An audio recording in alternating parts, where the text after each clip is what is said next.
अमोघ शक्ति देखने वाले सभी दर्शकों को पंडित अखिलेश ओदे जी का प्रणाम। मित्रों, आज मैं 9 ग्रहों के हमारे जीवन में क्या क्या संकेत हैं, कौन सा ग्रह बुरा है, कौन सा ग्रह हमें कौन सा फल देता है, बुरा फल देता है, इसके बारे में हम थोड़ी सी जानकारी लेंगे कि आपको क्या संकेतों के आधार पर आपको ये पता चले कि मेरा ये ग्रह खराब है, ताकि आप स्वयं ही उसका इलाज, उसका उपाय आप अपने ढंग से कर सकें। अगर आपका सूर्य खराब है, अगर आपकी कुंडली में सूर्य खराब है, तो आप मान के चलिए कि आपको हृदय से संबंधी कोई समस्या हो सकती है, आपके ऊपर ऋण हो सकता है, आपके ऊपर मान हानि का कोई समस्या हो सकती है, या अपयश की समस्या हो सकती है। आप काम करते हैं और उसका पूरा क्रेडिट आपको न मिलता हो, उसकी बजाय आपको बदनामी मिलती हो, तो ये बहुत बड़ा संकेत है कि आपका सूर्य खराब है। इसी प्रकार से नेत्र विकार, अगर आपके दाएं नेत्र में अगर समस्या है, तो भी समझ के चलिए कि आपका सूर्य आपको परेशान कर रहा है। ऐसे में आप कर सकते हैं, सूर्य की उपासना आप कर सकते हैं। सुबह सूर्योदय से पहले आप जल्दी उठकर स्नान करके सूर्योदय से पहले आप सूर्य को अर्घ्य देवें। और रविवार का अगर आप मीठा व्रत करते हैं, हरिवंश पुराण का पाठ करते हैं, या गेहूं का दान अगर आप किसी मंदिर में करते हैं, रोटी में गुड़ रखकर आप गाय को खिलाते हैं, तब भी इससे थोड़ा आपको फर्क पड़ेगा। हालांकि कोई मंत्र साधना हो तो सबसे अच्छा, वो लंबा असर देती है, लेकिन ये छोटे छोटे उपाय हैं जो दैनिक जीवन में आप सूर्य के असर को थोड़ा कम कर सकते हैं। इसी प्रकार से चंद्रमा अगर कमजोर है तो व्यक्ति मानसिक रूप से बहुत दुर्बल होता है, मन से बहुत दुर्बल होता है, भावुक बहुत होता है, और अपनी भावुकता की वजह से वो कई बार लिहाज के चक्कर में गलत निर्णय ले बैठता है, इससे उसको दुष्परिणाम भुगतने पड़ते हैं। इसी प्रकार से चंद्रमा खराब है तो आपकी माता की तबीयत ठीक नहीं रहती होगी। आपकी माँ की तबीयत अगर लगातार खराब रहती है शुरू से, आपके पैदा होने के बाद से, तो आप मान के चलिए कि आपका चंद्र खराब है, इसलिए आपकी माता के स्वास्थ्य पर उसका असर पड़ रहा है। ऐसे में अगर आप अपनी कुलदेवी की उपासना करते हैं, चंद्रमा को ठीक करने के लिए कुलदेवी की उपासना किसी भी रूप में कैसे भी की जाए, बहुत लाभदायक होती है।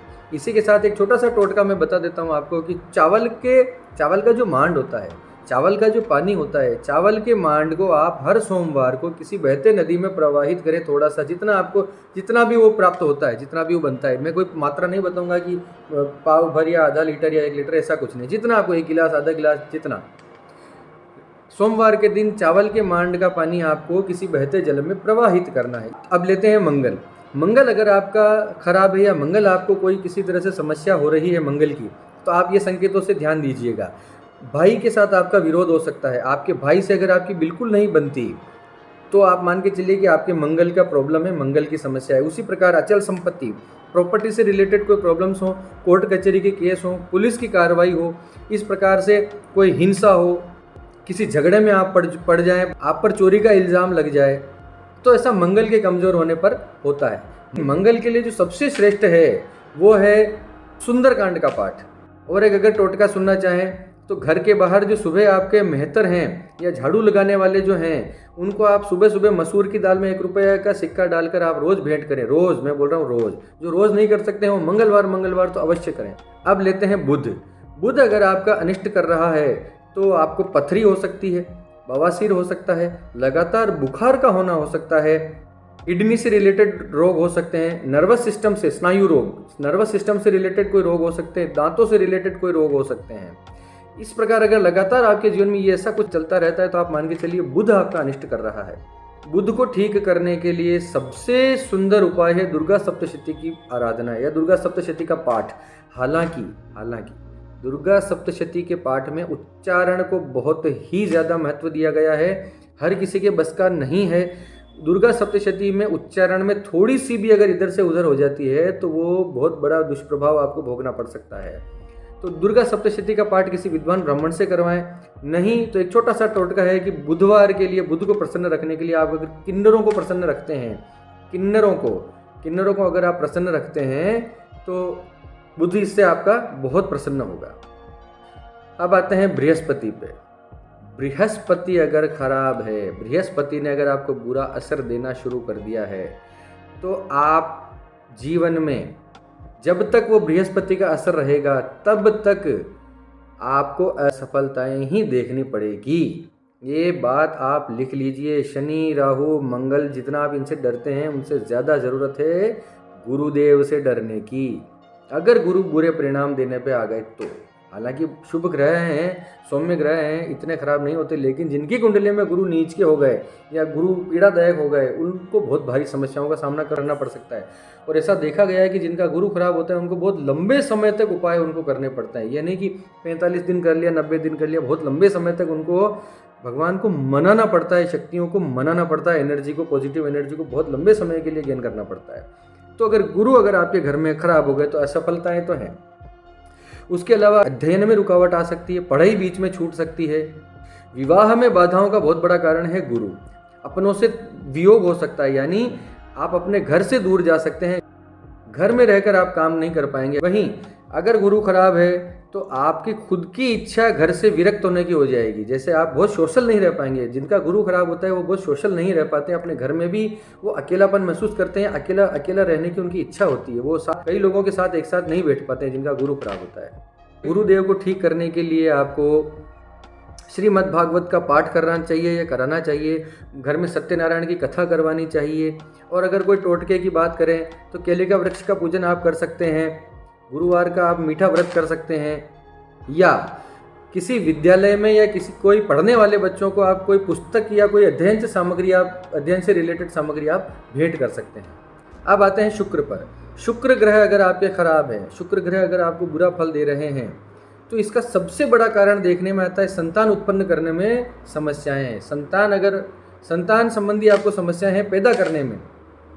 अगर आपकी संतान नहीं हो रही है या बहुत देर से हो रही है या और कोई चिकित्सकीय समस्याओं का सामना करना पड़ रहा है, तो मतलब समझ लीजिए शुक्र खराब है।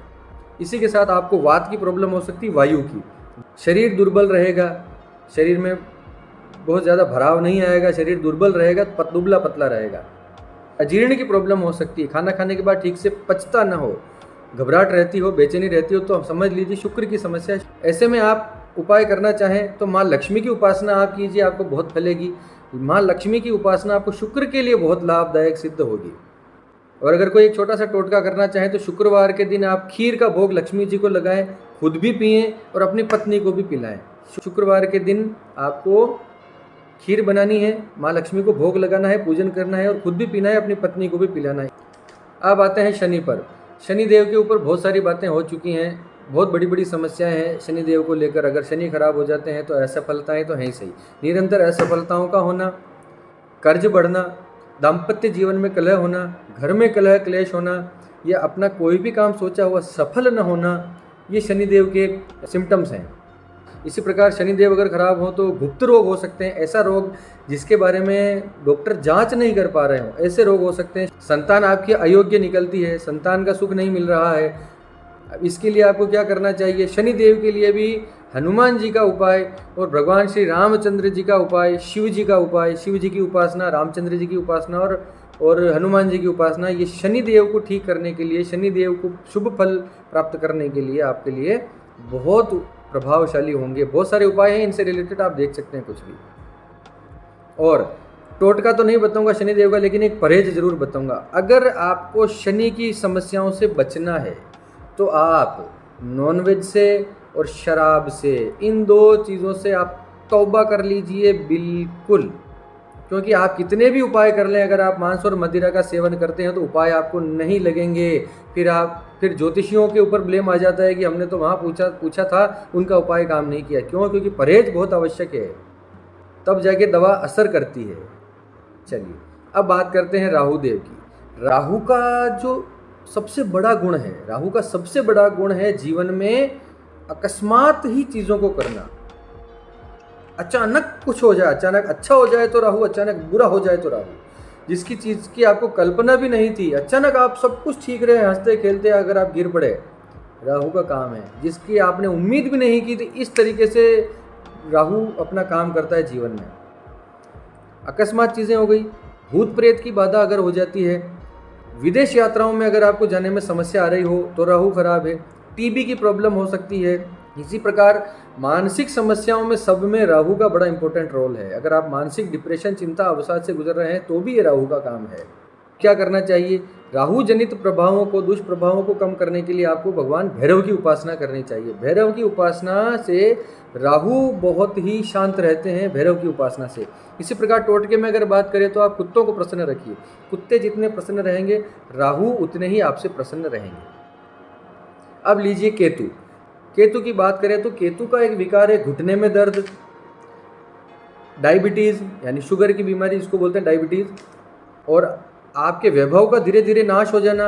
आज पता लगा कि कोई व्यक्ति, हम देखते हैं कि 2 साल पहले बहुत करोड़पति था और आज उसकी स्थिति बहुत खराब हो गई, वो कर्जे में आ गया है। केतु का काम है। इसी प्रकार से कुत्तों से अगर आपको भय लगता है तो समझ लीजिए केतु आपका कमज़ोर है, केतु का दुष्प्रभाव आपके ऊपर कहीं ना कहीं है।